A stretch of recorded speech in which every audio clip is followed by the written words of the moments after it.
Hello everyone, it's David again. I'm here with Babylon 5, Season 2, Episode 12, Acts of Sacrifice. Just a quick update. I apologize for being off for a few days. One of my homeboys was having some trouble. He's got a new girlfriend. His mom's driving him batshit crazy. So he wanted to camp out with me for a few days, and I had to take my baby boy, Kitty, into the veterinarian's office to have the little boys snipped so that he never sires or fathers any children. So he's busy upstairs recuperating away from my other cat.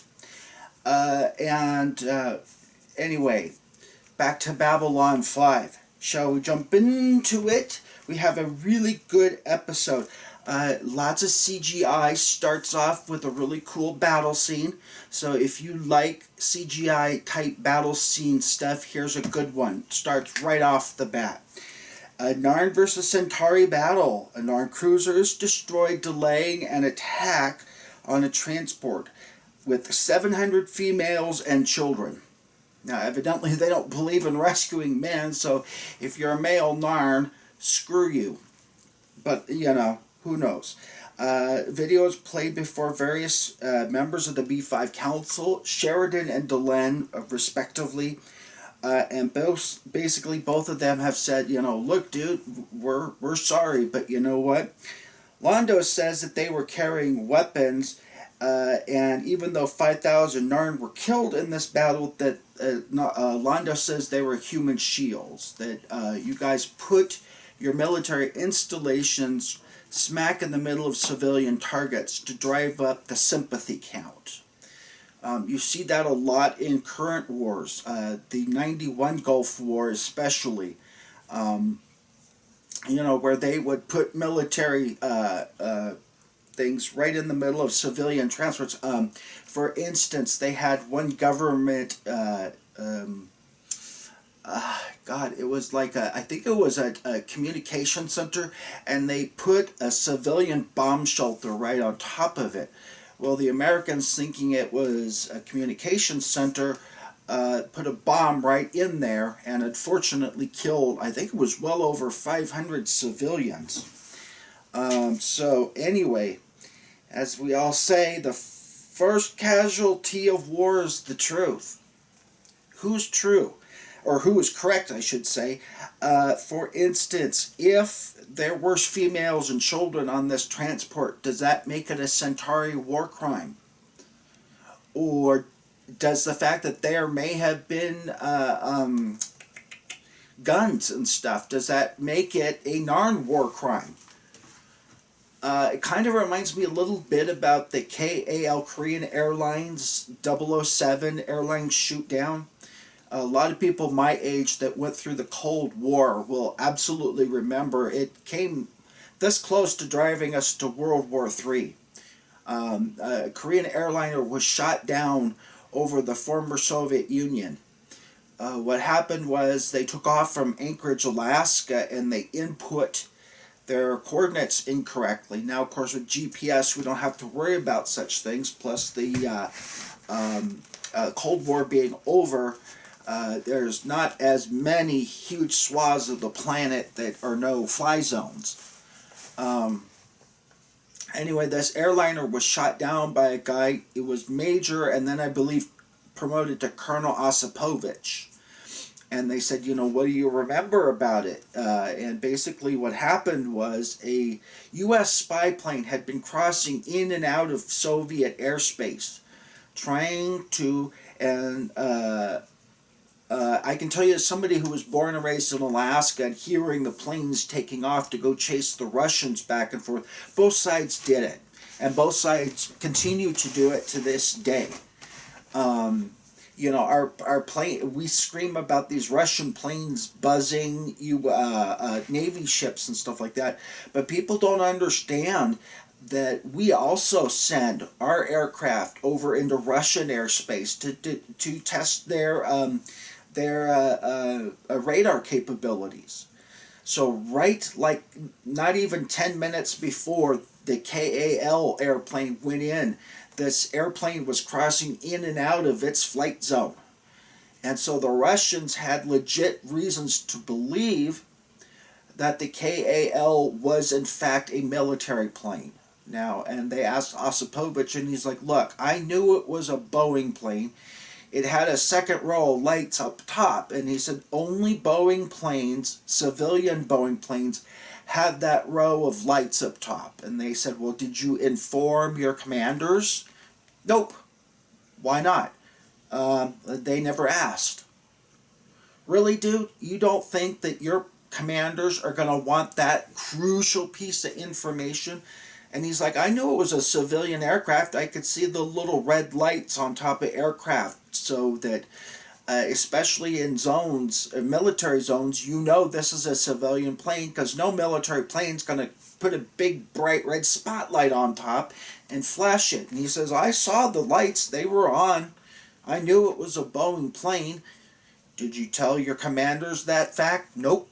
Why not? I also they never asked, and I also didn't think it was important, because you can convert Boeing planes to whatever position you want. I was given the order and I fired.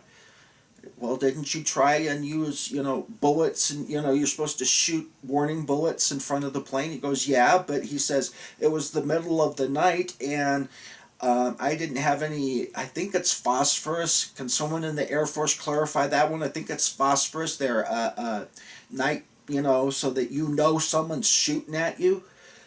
Well, evidently Osipovich didn't have any, so he shot bullets right in front of this crap, but he says, I knew they couldn't see it.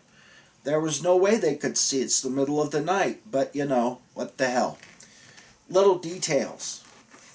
So, anyway, do you think things like KAL, was that in fact a war crime, or am I just too pro-American to see that the Russians, actually Soviets I should say, were justified? I mean, the plane was in their territory. It was over a marked military area. It was in a no-fly zone where it should not have been, and the pilots were negligent in the first instance in not double checking their input coordinates. Someone who's in the airline industry, correct me if I'm wrong on that, but my very simpleton, reading through too much Wikipedia, that's what I've been able to come up with. So if you have any other ideas, go ahead and post that below. But really sticky situation, because then what do you do about it? What happens if that 700 innocent men, women, and children had died? Do you then go to war with the Centauri over that fact, or do you say, hey, you know what, this is your problem, this is not our problem? The United States at World War I and World War II, we had, people think about the sinking of the Lusitania. There were instances before that we could have gone to war over. Same thing with World War II. There were instances, that one ship, I think it was the Panama, that was on the Yangtze River in China, that Japan shot and killed several of our Navymen. We could have gone to war over that legitimately, but we didn't. So, would the Earth Alliance have been justified in going to war over this? Or is this strictly a Narn Centauri business? Of course, we also know now that the Shadows were the ones pulling the strings behind the scenes. And also we now know too that the Minbari and other governments weren't ready to fight the Shadows, and had the Shadows jumped right in at the beginning, everybody would have been slaughtered. So, yeah, sticky little situation right off the bat. JMS is just diving right in. And right even before the entrance, the Lumati transport arrives. Many of you will remember this is Ivanova's famous sex scene. Probably the funniest scene in Babylon 5 history. Ivanova is assigned and told by Sheridan, do whatever you have to and get them to sign on. Well, evidently they didn't look up their cultural history well enough, because had they known that, he probably wouldn't have said what he said. And then we cue the entrance music, and here we go. We start off with Paul Williams as Tok, the little conservator who talks and interprets for the head Lumati. He's born September 19th, 1940, Bannington, Nebraska. He is actually a songwriter and composer for minor singers. Two of them you might have heard of, Elvis Presley and Frank Sinatra. Wow, what are you doing? Lots of bit parts in movies and stuff. He's been married 3 times. Bad luck with the women, I guess. Children times 2. He is also a skydiver with over 100 jumps to his credit. And he is also, like me, a recovering alcoholic drug addict, but he actually has been sober since 1990, which is my senior year of high school. So this guy's got it going on. Christopher Darga plays Narn number 1. I think he's the Narn that ended up getting in a fight with the Centauri and ended up killing him later and getting in a fight with Jakar and getting his butt kicked. He's actor, producer, and writer. Also in the Hudsucker Proxy and Bruce Almighty. As far as producers, writers goes, you'll notice JMS has a history. And put down below if you think he's going to do this in the next Babylon 5. He likes to take the writers and producers and stuff and people from behind the scene and give them bit parts in front of the camera.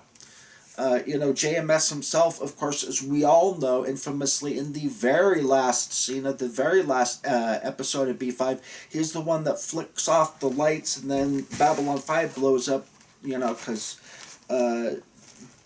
they've moved on to bigger and better things on Tuzanor. We have Glenn Marshauer as Frankie, born April 24th, 1959. He played Aaron Prince on 24, and General Mushauer on the Transformer film series. And he's from Dallas, Texas.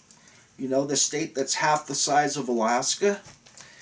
Anyway, Ian Abercrombie as Corella Luzon.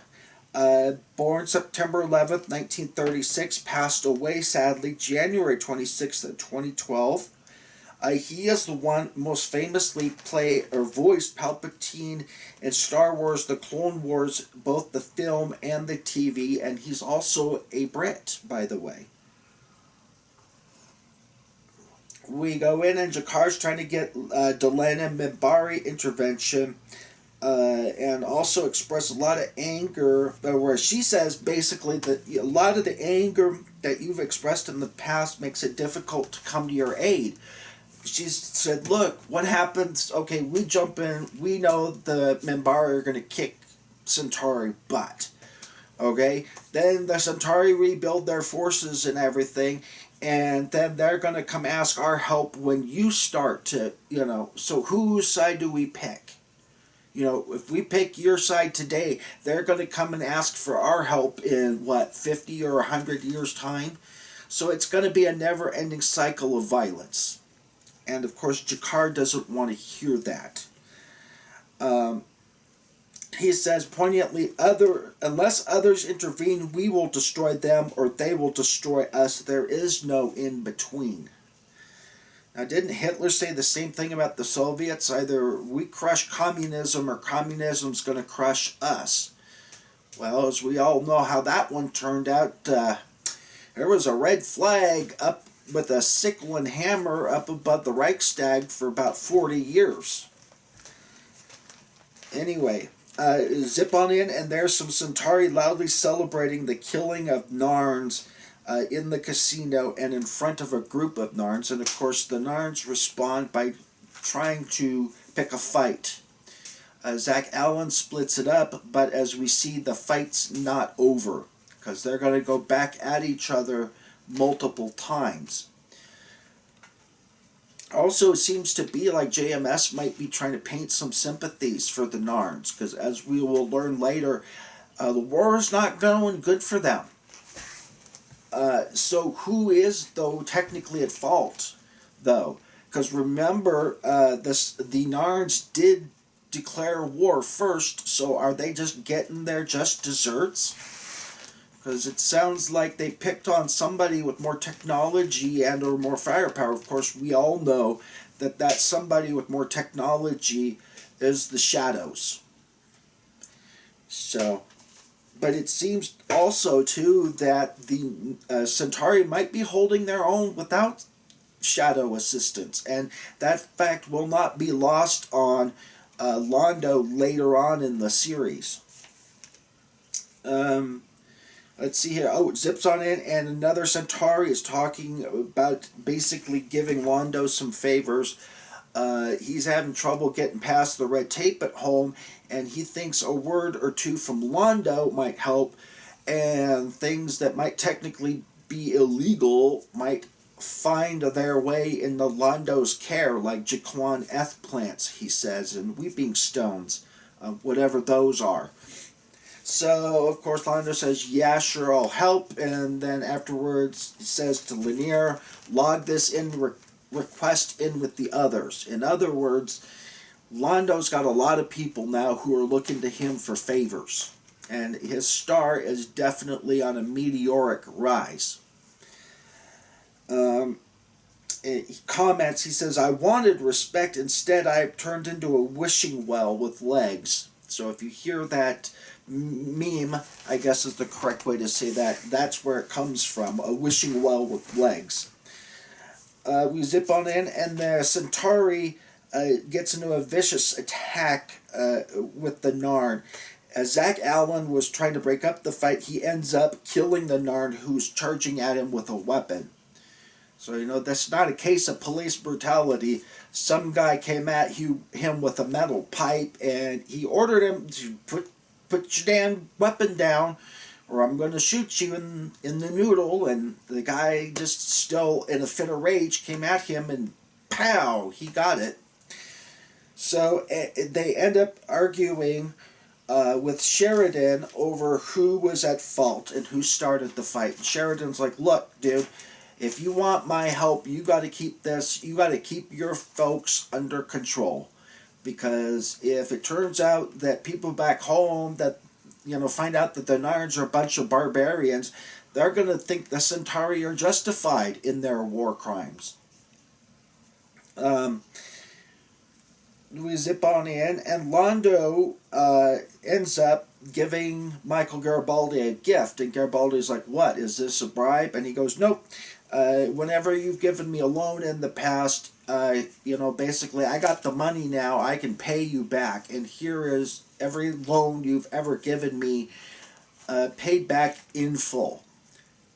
Now, I gotta say, I want a friend like Londo, man, because I have got loans out to others, and I've got a few out that I've had to take out myself.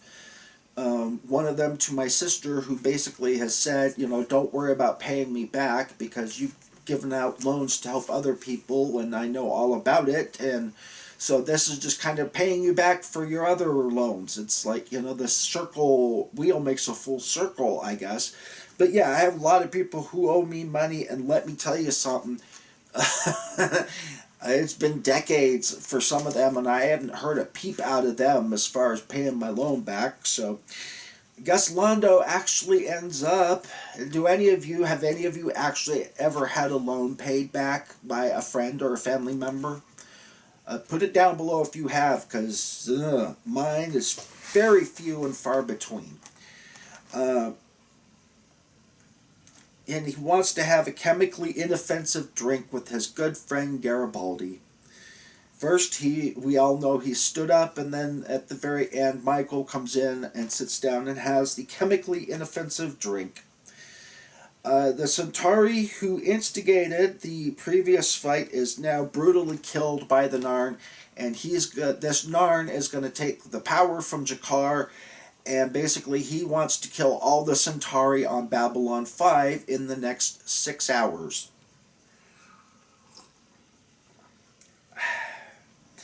Now I put down here, Natoth number 1 tells Jakar the other Narns are arming for a fight. So this is Mary Kay Adams. This is her last episode as Natoth, and the character under Caitlin Brown ends up coming back for season 5. Okay, so anyway, she goes and tells Jakar that the other Narns are arming for a fight, and so we zip on in, and the Lumati goes with Ivanova to down below. And he sees that we segregate our people based on class and social status, and that we put the people with lower social status in the down below. Now, he of course does not realize that it's not a deliberate weeding out of the excess population, as he bluntly calls it, but since it causes him to directly speak instead of the little interpreter beside him to Ivanova. So he wants to go in a little bit later and discuss the final thing for, concluding their treaty. And Ivanova thinks, yay, he's going to sign the treaty, and I've got it done. Big project for my boss, and it's finally completed. Well, he shows up, and lo and behold, in order to conclude this treaty, she has to have sex with him. Now, I'm not going to sit here and go over it, but it does quip as she quickly makes a getaway. Dr. Franklin quips to her, well, you could put a bag over his head and do it for Babylon 5, heavily memmed, which is why I brought it up. But Ivanova says, hey, you know what? He doesn't know a thing about human anatomy. So she goes in and she starts talking about, doing it human style. And he makes a saying, are you implying that Lumati sex is inferior? And she's like, no, but there's no way you'd have the stamina to do it my way. And he says, very well, we'll do sex human style. And Ivanova does a ridiculous dance, and I am not going to even attempt to recreate it for you. Look it up if you're so inclined, or just watch the episode again. But it's widely regarded as the funniest scene in all of Babylon 5. It's certainly one of the funniest scenes in Claudia Christian's movie career. Do you guys agree with me on that one? Or are you of a different opinion? Do you think it's absolutely ridiculous and absolutely stupid? If you do think that way, put it below and tell me why. Anyway, they end up concluding having sex human style, and he ends up walking away. Talk gives her a kiss and pat on the hand. He understands basically that Ivanova has pulled one over on the superior Lumati ambassador.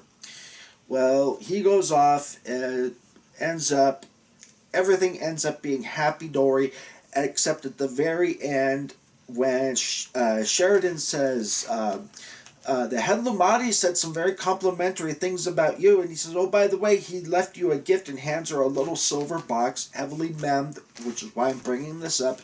He pops it open, and she says, next time, my way, and puts it down, and puts some little beanie thing with, God, no, I don't know what the heck it's supposed to be.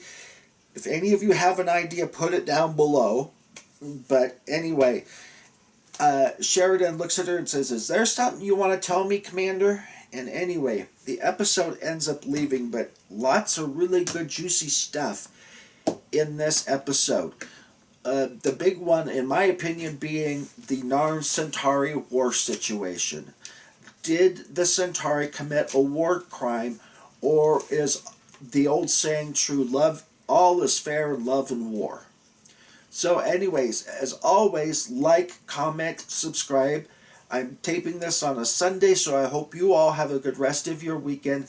And please share with all your friends, because we're still stuck at 55 subscribers. Let's get up to 100 by Thanksgiving. Pretty sure we can do that. There's plenty of geeks out there.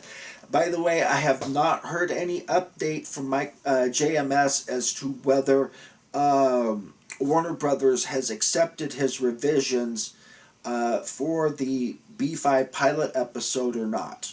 So, I will update you on that as I get more information.